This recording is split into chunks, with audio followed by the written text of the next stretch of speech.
ధర్మరాజు అందరికీ దానం చేస్తాడు. కర్ణుడు కూడా అందరికీ దానం చేస్తాడు. కానీ కర్ణుడిని మాత్రమే దాన వీర శూరకర్ణ అని ఎందుకు అంటారు అని అర్జునుడు శ్రీకృష్ణుని అడిగాడు.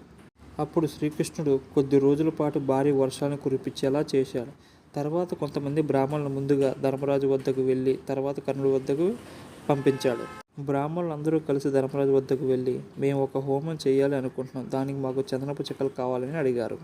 ధర్మరాజు వెంటనే తన భటులందరినీ పొడి గంధపు చెక్కలు తీసుకొని రమ్మని చెప్పాడు. తడి గంధపు చెక్కలు హోమానికి పనికిరావని చెప్పి భటులు అంతా వెతగ్గా ఎక్కడ చూసినా తడి గంధపు చెక్కలు ఉన్నాయి కానీ పొడి గంధపు చెక్కలు దొరకలేదు. క్షమించండి పండితులారా, నేను మీకు దానం ఇవ్వలేనని ధర్మరాజు పక్కకు తప్పుకున్నాడు. తర్వాత పూజారులు కర్ణుడి వద్దకు వెళ్ళి కర్ణ మాకు హోమానికి కొన్ని చందనపు చెక్కలు కావాలి అని అడగగా అప్పుడు కర్ణుడు బాగా ఆలోచించి తన ఇంటి భవంతిలో ఉన్న తలుపులను కిటికీలను స్తంభాలను పగలగొట్టి ఆ పొడి గంధపు చెక్కలను ఆ పూజారులకు ఇచ్చారు.